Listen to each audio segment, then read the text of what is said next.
Les qualités du chef. Je voudrais vous en citer 5. Il y en a une dont je ne vous parle pas parce qu'elle coule de source, c'est la compétence, l'expertise.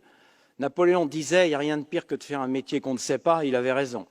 Non, la première qualité dont je voudrais vous parler, c'est l'exemplarité. Elle est éliminatoire, elle n'est pas suffisante, elle est indispensable et elle est éliminatoire. Comment peut-on demander à des personnes que l'on a l'honneur de diriger, de commander, de guider, de faire quelque chose si au quotidien on fait le contraire? Ça, c'est un truc qui est éliminatoire. La deuxième qualité, c'est l'authenticité. Vous voyez, on est dans un monde où Balzac, avec sa comédie humaine, aurait vraiment fait un tabac. On est dans les éléments de langage, on est dans les phases de communication. Vous voyez? Mais la vie, ce n'est pas une comédie, ce n'est pas une tragédie. La vie, c'est la vie. C'est quoi ce machin? On n'est pas en représentation. Moi, vous croyez que je suis en représentation? Vous croyez que ce que je vous dis ça parce que je sais que ça va être repris et au billard à 4 bandes, ça sera intéressant pour moi. Je m'en fous, moi. Je dis ce que je pense. Ça m'a pas nui, d'ailleurs. J'ai terminé chef d'état-major. Donc je dis ça aux jeunes officiers. Soyez naturels, soyez libres. La troisième qualité, c'est l'optimisme, l'enthousiasme, la passion. J'avais appris quand j'étais jeune à La Flèche, en 73, cette citation du prince de Ligne, aimer le métier militaire à la passion, oui, passion est le mot. Cette citation, alors elle est beaucoup plus longue, je m'arrête là, mais elle m'a guidé toute ma vie. La passion, les tripes. Est-ce que vous croyez qu'on emmène des jeunes de 20 ans issus de notre société d'aujourd'hui jusqu'au sacrifice suprême avec l'intelligence? On les emmène avec la flamme, avec les tripes, avec la passion, avec le charisme. Il faut retrouver. Et le charisme vrai, si tu t'assieds, il se couche. Et on les emmène vers le bien, le vrai, le beau, au bout du monde. La quatrième qualité, elle est en voie de disparition, je trouve, un peu ces dernières années, surtout à Paris.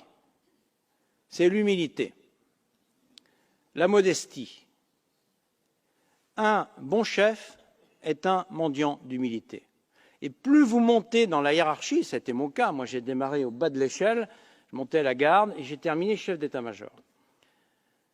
Plus vous montez, plus vous devez avoir un contrepoids d'humilité et de modestie. Sinon, vous pourriez croire que vous êtes un mec génial, au destin singulier, supérieur, que rien n'arrêtera et que vous, on ne vous la fait pas. Alors, si vous ne mettez pas des contre-pouvoirs d'humilité, de modestie, vous pouvez assez rapidement devenir dangereux. Moi, j'ai mis en place des contre-pouvoirs, en particulier un qui est très fiable, c'est ma famille.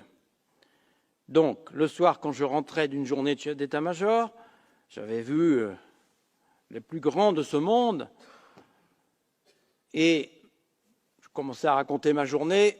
Ma femme et mes enfants me disaient « Bon, papa, t'es sympa, mais il y a le lave-vaisselle à vider, après on discute ». Et puis la cinquième qualité qui regroupe l'ensemble, c'est d'être tout simplement ouvert aux autres, naturellement, tourné vers les autres. Pas simplement ouvert, mais tourné vers les autres. C'est actif. Ne pas être un homme de pouvoir, mais être un homme de responsabilité, ce n'est pas la même chose. Beaucoup d'hommes de pouvoir aujourd'hui, partout. Toute autorité est un service. Sur le fronton de nos écoles de formation, j'aimerais qu'il y ait cette phrase, la vraie richesse est chez les autres. Un bon chef, il ne fait pas, il fait faire et il fait confiance.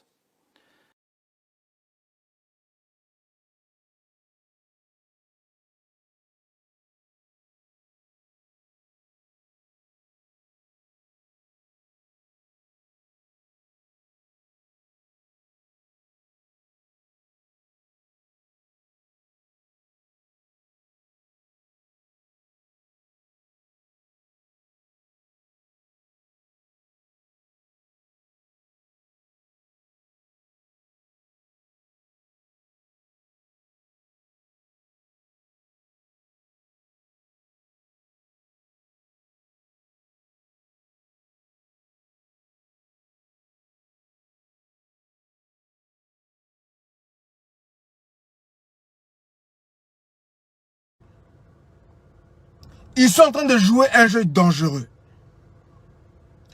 Lui, je vais d'abord vous expliquer. Le doyen Atonga, c'est un doyen qui utilise le fait que c'est un intellectuel et qu'il a travaillé au Sud, il a enseigné au Sud. Et pour que tout le monde sache, le doyen Atonga, il y a quelques années, je crois une année peut-être comme ça, il m'avait écrit pour me rappeler que il était un de mes professeurs à Chaminade. Donc, le doyen Atonga a enseigné les Congolais à l'époque au lycée Chaminade.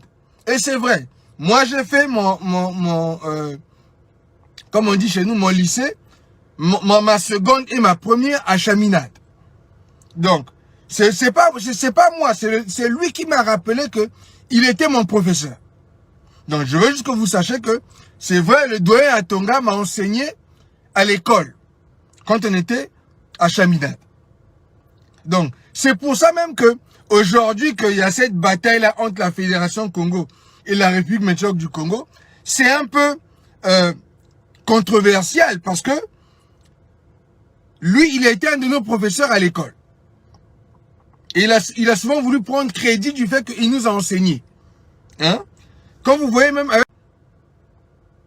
Ils sont en train de jouer un jeu dangereux.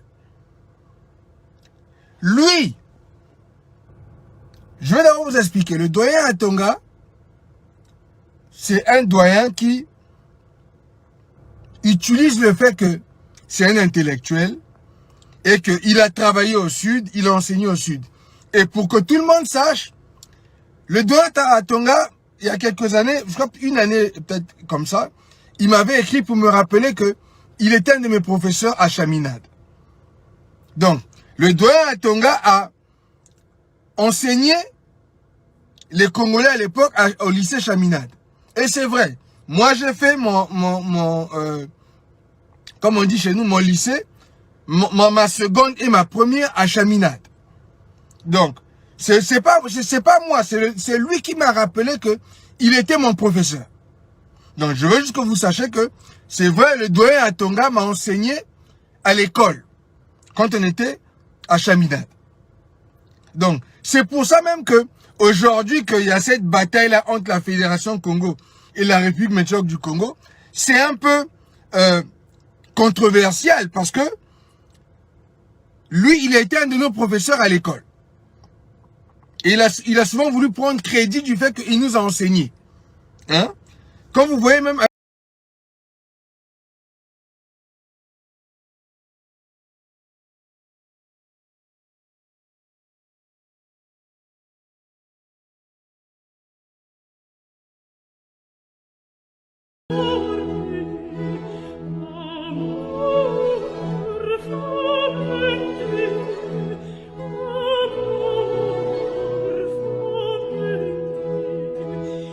Piacere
varsın.